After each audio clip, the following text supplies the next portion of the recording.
you've ever done art fairs, then you know just how difficult some customers can be. So in this video, I'm going to share with you some of the things that I've learned over the last 10 years of selling my art at these types of events to hopefully help you know how to deal with difficult situations when they occur in your art fair booth. The first type of difficult customer I want to go over are kids, because man, kids can come in your booth and they can just like destroy everything so quickly. And a lot of kids have so much energy, especially little boys, and they can just come in there and think that it's so fun to grab some prints and throw them at a sibling and then ruin all of them, because if they hit the ground, they ding the corners, and you can't really sell a print once it's all dinged up like that. People don't want to pay for it. So as an artist, you have to figure out how to tactfully tell the kid not to mess up your stuff in your booth, but at the same time not run them out if you want to make a sale.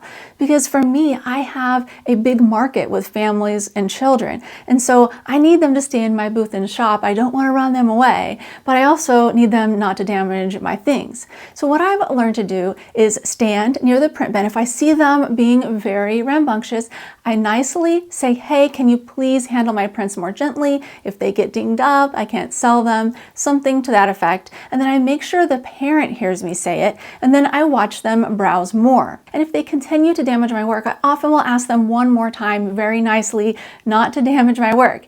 But if they do it again, I kick them out of my booth. I realize that, hey, I can't have a bunch of damaged prints. I need these to be able to sell to other customers. And sometimes the people who are in there browsing for a long time, they're not going to purchase anyway. I mean, they might have purchased if I let them stay, but they might have not. And so ultimately, I have to just take the loss on that potential sale so that I don't lose a lot more sales by having a lot of damaged inventory. The next type of difficult customer has to deal with food, right? A lot of people are going to these events and there are food vendors there, so then they will buy something and they will be eating it in your booth. If you can picture it, I have people who are eating really sticky things like funnel cakes or cotton candy, and they come into my booth, sticky hands, and they think that it's a good idea to browse my print bin. And you know it's gonna get everything in there sticky. And then other customers who come in after them, they don't want to buy a sticky print. I mean, they're all sticking together. Gross. I mean, I wouldn't either, right?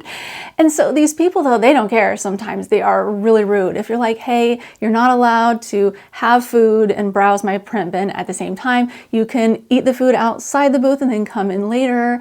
If you say something like that, they will get really angry and mad at you, and they will leave in a huff. And sometimes they'll even cuss at you and say mean things, right? It is a tough job to do when you have to kick somebody out of your booth.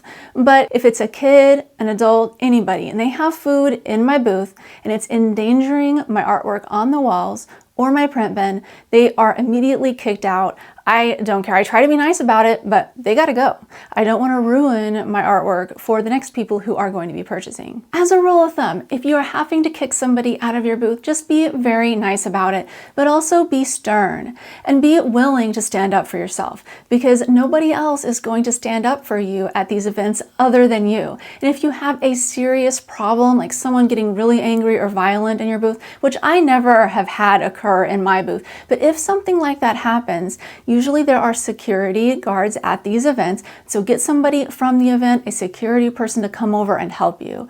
But like I said, I've never had that happen, but it is something to always keep in the back of your mind, so that way if you know there's something really bad happening in your booth and it's out of your control and you can't deal with it, ask for help and know exactly who to contact so that you can get help if you need to. And every show is different. Most shows will give you a phone number to text them if you need assistance during the show, so just have that handy just in case. Another type of difficult customer are the talkers, the ones who want to come in your booth and talk for a really long time, the ones who want to monopolize all of your time when you need to talk to other customers so that you can sell them something.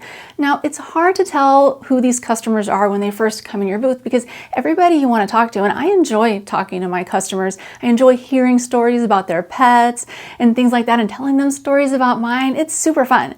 And so I'm not saying that you shouldn't have have conversations with your customers because you absolutely should.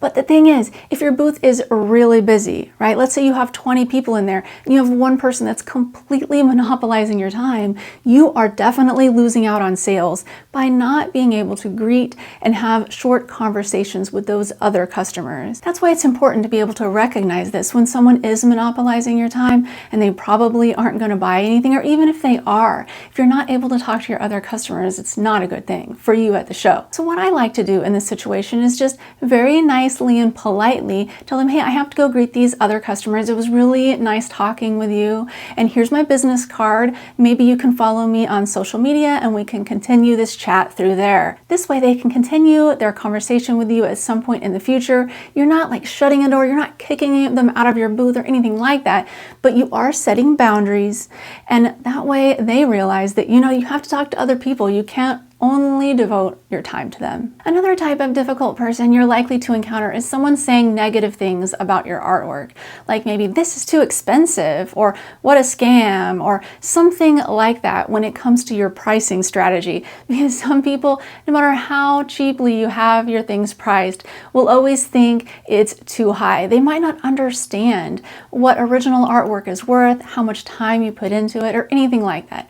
And so if someone says something negatively about your work or your prices, or they just don't like it. Sometimes I have people come into my booth and be like, why would you paint a rainbow animal? I would have no place to hang something like that on my wall. They're pretty rude about it, right? And then I have other people at the same time will be in the booth, oh, I love this. It's the coolest thing I ever saw. And so you can't focus on the negative people. You have to just focus on the positive ones. So when someone comes in my booth and they're being all negative and mean, I just start to ignore them, and I just kind of let all their negativity just like flow past me. And then I try to have a conversation with somebody who's saying positive things about my work. Ultimately, I just don't let it get to me. And you shouldn't let it get to you either. I mean, you're there to make money, and if some people don't like what you do or what you create, oh well, because there's going to be a lot of other people there at the event who do. I have one last strategy I want to share. If you have a customer who's just kind of loitering around the front of your booth, let's say they have a kid with a stroller and they're kind of parked in the complete front of your booth, and like they're blocking people from even coming in. This is a really bad situation because if people can't come in your booth, you can't sell stuff. And so they gotta go. But sometimes you don't want to be like really rude and be like, look, you gotta go, right? And so what I figured out how to do is walk up to them and be very nice to say, hey, are you looking to shop in my booth? Is there something I can help you find? And then if they say, no, I'm just here waiting on a friend who's shopping over there. And then I'm like, well, can you please scoot over so that my doorway to my booth isn't blocked? And then if they're like, well, yeah, sure, and they just kind of brush me off and they still stay there, what I will do every minute or so is I will walk up to them with another print in hand, and I'll be like, hey, this is for sale. It's only $17.99. Would you like me to ring this up for you? I accept all types of credit cards. I mean, I've become the most salesy, annoying person that they've ever heard of, and they don't want to deal with that. They leave so quickly if you start doing something like that. So if you don't want to tell somebody to leave your booth, whether they're hanging out in the front or down the inside, just be really salesy, be super, super annoying, and they will leave on their own. If you found this video helpful and you would like to learn some sales tactics to learn to talk to customers and sell more art at art fairs, watch this video. All right, thank you so much for watching. See you next time.